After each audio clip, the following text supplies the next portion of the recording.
So hey everybody, how's it going? Welcome again to another interview with Sharks Uke. If you saw last interview we did with Katie DeNure of One Music School, really cool interview. There will be a link in the description to the past interview. Today we have Dave Ellis of the UK from his cool website UKULELEGO. I found him on Instagram and he has an awesome website with a ton of resources that have been a very valuable resource to myself, and I know it will be to all of you others who are learning to play. Dave, welcome. Thanks for coming. Thank you very much. I actually didn't know that you found me through Instagram, so that's really interesting to hear. Oh, really cool. Yeah, Yeah, I'm kind of new to pushing Instagram, so that's interesting. Really good. awesome. One thing that was really cool is that you were really responsive. I know I'm fairly new to the ukulele stuff, so also ukulele and social media, so I like to ask a lot of questions and comment, and so you're one of the ones that is very responsive and answer, and we've had a little bit of dialogue going, so I think that's been really cool. It led me to your website and checking out your blog. Yeah, I try and answer absolutely everybody. I kind of remember what I was like when I first started playing ukulele, and I had a lot of questions.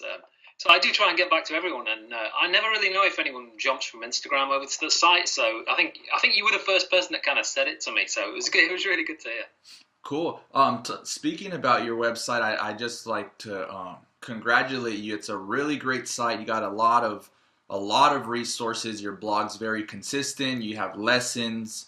Can you start there? Like, how did you end up, you know, your background in ukulele and Yeah. what led to the website? Yeah, it's kind of interesting, really.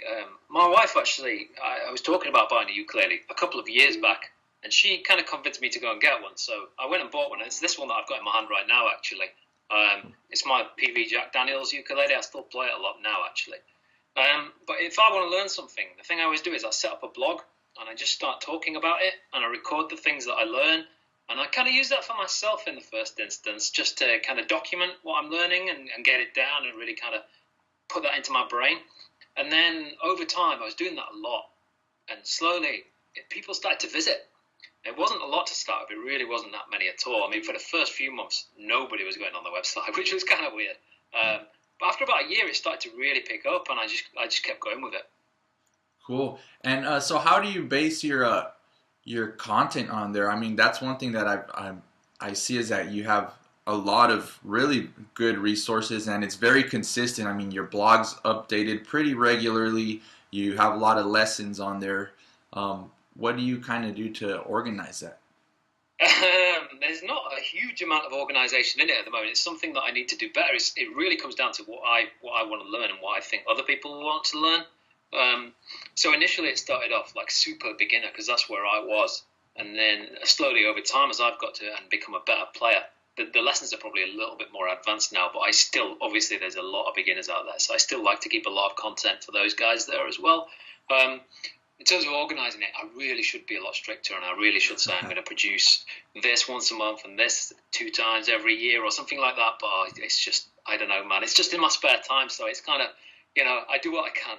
Yeah, I feel you. It's tough. I mean, I'm just starting and I'm finding it pretty difficult to stay regular, but it's fun. So it's that helps at finding myself coming back to it. What's the format of your site? Are you the writer of all of them? Do you have contributors? How do you manage that? So yeah, so the ebooks I haven't written any of them. These Okay. are just ebooks that I think are really good, and I think I own all of the ebooks that I list on my website. So these are just ebooks that I found super useful, and there's still quite a lot of those that I go to every single day and kind of go through little lessons and things like that. So I just publish them there to kind of help people. Really, if I think something's useful to anybody on ukulele, it goes on the website in some form or other. Awesome. And I think that's what really made it so attractive to me because everything is useful on there. So it's a genuine help. So that I mean that's cool that you're putting out other resources that are available. What kind of resources did you find? I mean, I take it it's everything that's online, right? As you were learning to play yourself. Yeah, weirdly, when I first started playing ukulele, I didn't like it. I just couldn't get to grips with the instrument. So I've played guitar for years. I'm not a good guitar player, but I can just about scrape by. Cool. So I started playing ukulele and I started playing it like a guitar. So I learned 4 or 5 chords and I was strumming it. And you see a lot of people do that, but I'm not a singer. And if you can sing, you can get away with that, but I can't. My voice, you could probably tell from the way I'm talking that I haven't got a singing voice. So I kind of had to find another way, and it wasn't until I found these kind of more chord melody pieces that I really started to get to grips with the ukulele, and that was from Ukulele Hunt, which is probably my favorite website out there. It's just brilliant. Al does a great job with that site. Cool. And so yeah, so what going into that, you were saying your transition from guitar to ukulele. What kind of stuff do you like to play mostly, or what are you kind of working on lately? Yeah, I'm always about things that sound complicated. If it sounds like it's more than one instrument playing, so if it sounds like there's 2 ukuleles going, I'm all about that. I want to learn it. One thing I've got, and I think probably everyone suffers from this a little bit, if something sounds cool, I just want to start learning it, which means that the last thing I was learning gets pushed out in favor of the new thing. So I know lots of bits of lots of songs and things like that, but I really need to knuckle down and focus. That's what similarly happens to me. I'm trying to learn new songs, so as I'm acquiring all the new ones, the old ones kind of start to fade away. So then my friends or family are like, "Oh, play that song you know how to play," and then I try to revisit it, and it's not in my memory bank anymore. So I need to work on how to retain that music, and I guess it's just playing a lot more just to keep it fresh. I did a cool thing on Instagram a while back, which I just stopped playing anything except the blues for a month, and I thought I'll posted a recording on day 1, and then I posted one on day 30, and I thought I will not allow myself to play anything else that isn't blues music. And it was great. It really came out brilliant. I felt like I learned a lot. So it was a good one to do, because a month's not too long. You can kind of deal with that without getting too bored. But it goes deep enough. It goes deep enough to teach you quite a lot of new tricks. So that was great. I really enjoyed that. Cool. I remember talking about different stuff you've been playing on Instagram. One of the first ones I think I remember is different things. You played the Dre song. You put like a little riff on there. Oh yeah. I really like the alternative stuff. So I like things that most people don't play as well. So there are some pretty mainstream lessons on my site, but I kind of like to do the ones that no one else likes to do as well. Do you remember how to play that still? Like, can you play a little bit of the Dre song? Yeah, I can't a little bit. Yeah, probably this uke's quite difficult actually. It's better on. It's probably better on a tenor where there's a little bit more room, but it's... Yeah, I got you. Yeah. That one, yeah? Yeah, you posted that, and I was like, what? And that's, I think, one of the first interactions we had. I asked you right away, and quickly, you said how to do it, and I was like, cool. So that led to the follow and things like that. What kind of other things are you working on there? I saw you have your 4-string sound hole shirt. That you designed, right? Yeah. So I've toyed with the idea of making some T-shirts for a while now, and finally got around to it over Christmas. I had some time off work, so I put some together. And there's a guy actually, Rod Higuchi, he's over in Seattle, and he runs a few groups. And he was one of the first people to buy the tee, and then he took it to the group, and everyone wanted to buy it. It was great. It was really good. Cool. So is your background in graphic design or anything, or how did that Yeah. It is, yeah. I'm a digital designer. That's kind of what I've done for the past 18 years or so now. So I'm always working on websites and things like that, which is a bit unusual because UKULELEGO as a website isn't a design project for me. I've never invested anything in the design of it. It's always been just pure content. I just want to get the information down. Oh, really? One day I'll design it properly, but I don't know when that day is going to come. It feels like a big project now. It's so huge. It's funny though, because I look at it, and even though it's not a design project, the design consistency shows in the site from the text and the layouts of your thumbnails and stuff. Everything is consistent. So and then I saw that you were doing the shirts, and I was like, oh, there's definitely a design background in there, it seems. Yeah. I've kind of one thing I really want to push lately is I'm really spending a lot of time on Instagram. I'd like to start doing. I started to try and jump in some people's live broadcasts and just offer them tips while they were kind of strumming their ukuleles. So what I'm going to try and do is I'm going to jump on and split screen and go live with some people, see how that goes. I'm Awesome. really looking forward to that. Yeah, yeah. Cool, cool. Yeah, thank you for coming on this one. I like, part of this series is just interviewing other, well, players, people that have a presence online, because I definitely can learn a lot to play the ukulele and just to see how people are conversating with others, as far as the ukulele goes. I know you mentioned the group in Seattle. There was a small group that picked up all your shirts. What's the UK scene like in ukulele? For example, for me Yeah, personally, it's all online. I haven't met yeah, people and joined a group, for example. yeah. I've not done that either. Actually, I have been invited by a couple of groups to go along, but I'm like the busiest man on earth, which is kind of why I play late at night. Like the kids are usually in bed, so Yeah. I keep trying to buy quiet ukuleles that you can barely hear, so that on a night when I want to play, I'm not waking up my family. But the scene's pretty good. It is pretty good. There's a lot of groups in the UK. There's loads of festivals and things like that. I have been to one of the festivals before. There's a lot going on. Yeah, if you want to get out there and do that's there. But I'm just honestly, I'm just all about playing. Well, I say that I actually spend more time on the website than I do playing now, which is a bit strange because I set it up to help me play, and now I spend more time on the website. But Yeah. it's still fun. It's still fun. So, I know you mentioned you want to do some more of the split screen and live stuff. What kind of other stuff do you see in the future, whether it's for you as a player or as a contributor to your website? Do you have any short-term or long-term goals? I'd really like to pack the site with a lot more tab. I'd really like to get a lot more tab out there. I think I will definitely be pushing video a lot more in 2018. Whether that's YouTube or Instagram, I'm not sure yet. I've tried micro lessons on Instagram, and they've gone okay. YouTube's a big one. It always is a big one, but I struggle in the winter here when it's like you know about this because it's dark here. It's always dark in the Right. winter. I can never film.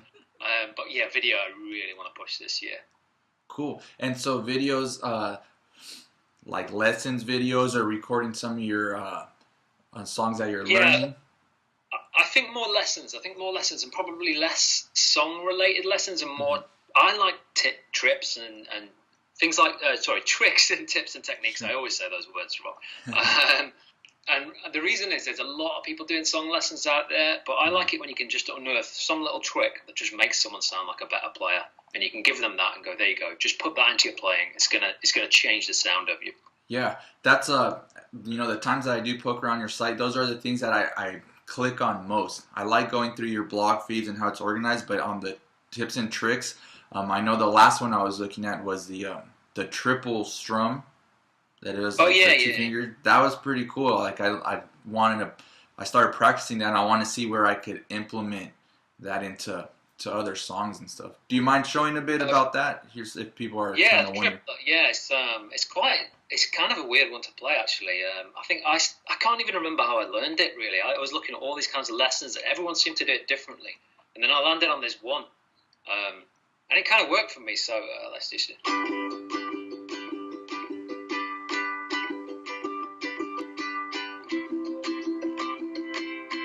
So what I kind of like to do is break down how I've gone through that, and I probably haven't said this yet. I should have done. I'm not the best player in the world at all. I'm still learning myself, but I kind of use that to my advantage because I have to kind of pick apart exactly how I've learned something, so I can explain it to someone that's in the same boat as me. So you get some Yeah. of these players who are just unbelievable, and I think they're so disconnected from somebody that's really struggling, and they can't appreciate the little things that are really kind of making it difficult for them. So I Totally. start to think about exactly where your hand is after a strum and kind of how that would help and how we can kind of teach people to do that. So there was one when I was teaching people like how to mute because quite a lot of people really struggle with muted strumming. Hmm. So I kind of spent like an hour just working out where my hand was until I realized if I just let my hand go, it made all the difference. Everything's really easy to mute once you let your hand relax and point down, but everyone tries to do it like that, and it's so difficult. Yeah. So it's just I just kind of pick things apart a little bit and try and make them as simple as I possibly can for people. Awesome. Yeah, I totally like that approach in teaching because I myself am an educator as well, substitute teacher. I teach a video class, and I find the same thing has happened to me that when I've advanced far enough in video in whatever the topic may be, but it's you have to make that effort to relate back to those first Yeah, steps, because a lot of times I'll say things and I found myself being over people's heads. So I had to humble that knowledge back a bit, and like you said, bring it back to those small tips, really relate to those people, because it seems like we're always, 10 chapters ahead of somebody. So as that disconnect becomes yeah, larger, I see what you mean, where it's like it's great to go back to those tips. yeah. And I actually do a little bit of teaching myself. I teach coding as well, kind of part time. Oh, So gnarly. I have the same challenges there as well. So I kind of borrow things from when I'm teaching coding to when I'm Yeah. teaching ukulele. Um, there's honestly there's loads of little things you can teach people. Like everybody learns C. Everybody learns C like Yeah. straight away. It's the first chord everyone learns. But they stop there. Like there's another C up here, and it's so much sweeter, and it's not Oh, much yeah. more work. But if That's you new to if me you go right now around, already. What fret were yeah. you on? So that's like what is that? That's 7, 8, and then 0, 0. So it's just Nice. such a sweet C. And if don't just stop there. You can move on and you can get better things, and you can kind of I love to find chords in different places and just stop playing down the bottom and moving up. I like to get people away from this end of the uke and further up here if I can. Love it. Yeah, that's I think where many of us want to head. I myself, that interests me a lot, because I notice my ukes, they're all worn at the top, and I haven't been playing Yeah. much long, but they're all showing wear at the top. So it's funny you mentioned that, because I totally see that. You Right know on. what you need to do there? Hmm. Buy another uke. Buy another uke. No, no, no. No. I have so many other things now. It's getting crazy. I really should just whittle it down to 2 or 3. But Yeah, I got a few, because I got a little uke happy and I got some. But the cool thing is, I'm looking forward to using them as gifts. I'm buying a lot of beginner ones, so they're not too expensive. But I have given some away to friends and family. It's kind of a cool gift. Like, here, man, learn to play the uke. And it seems like a yeah, big gift, but they really aren't too expensive at the level that I'm entering the ukuleles right now.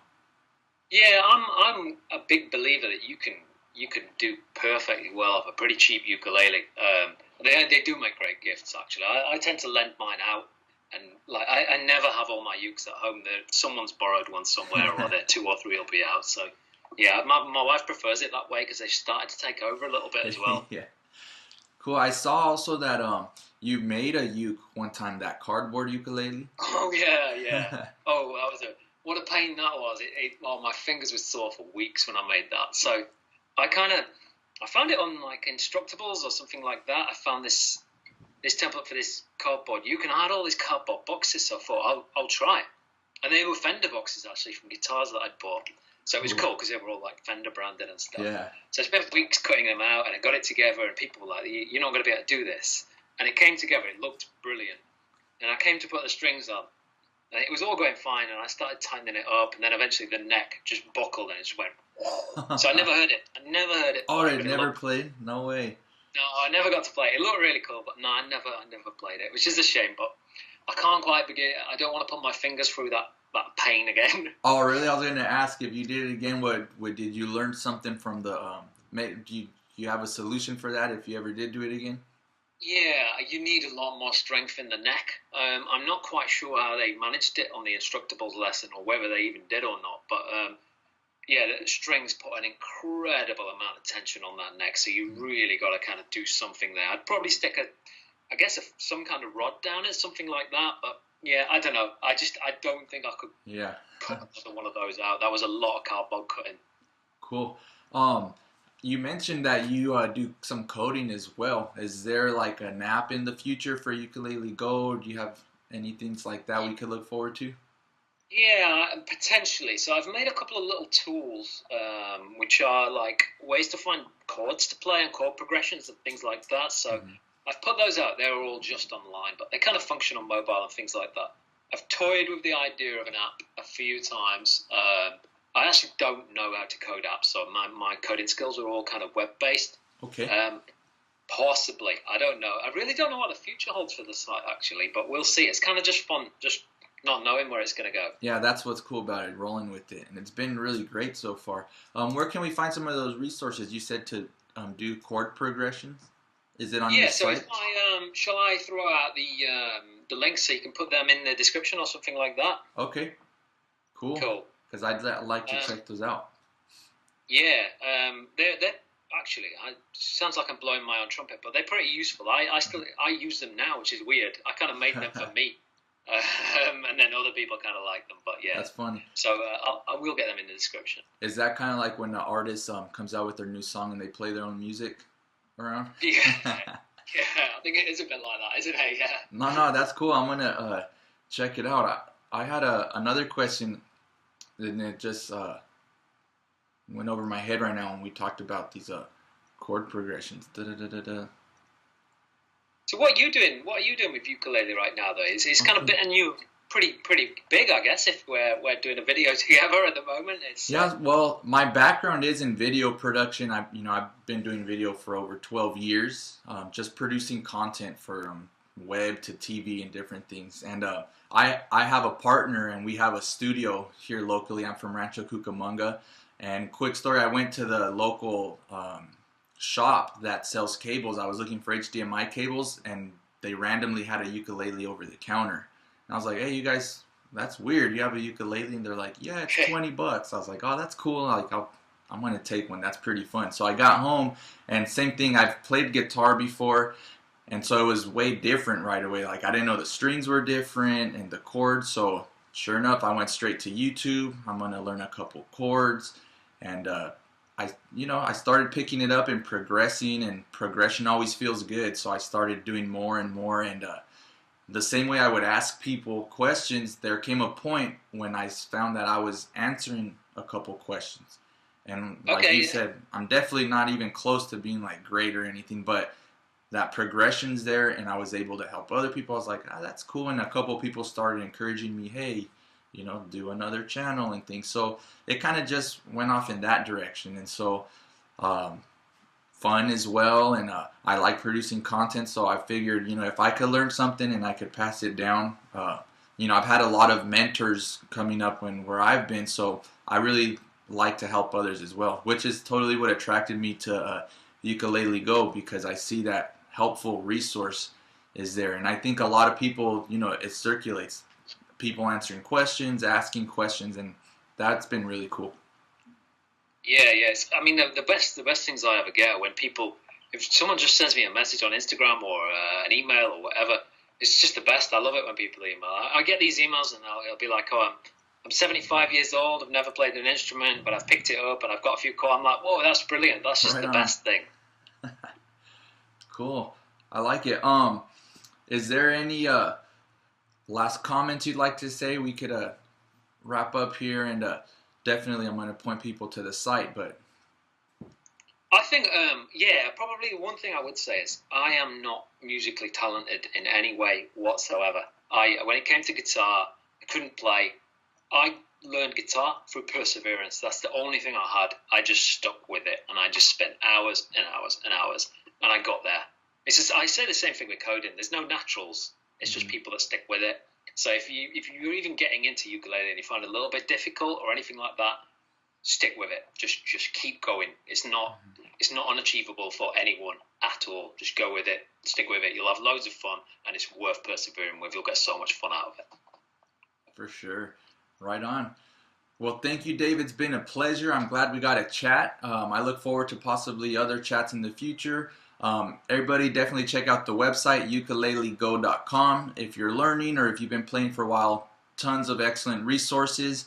And if you have any questions, reach out to Dave. He's really great at responding back. So check it out. Yeah, that'd be great. We should do something on Instagram at some point as well. That'd be cool. Awesome. Looking forward to it. Yeah. Let's chat it up. Cool. Cool. There you guys have it. Leave your questions and comments below. And if you're interested in being in an interview as well and chatting it up about ukulele stuff, send me a message. See you on the next time.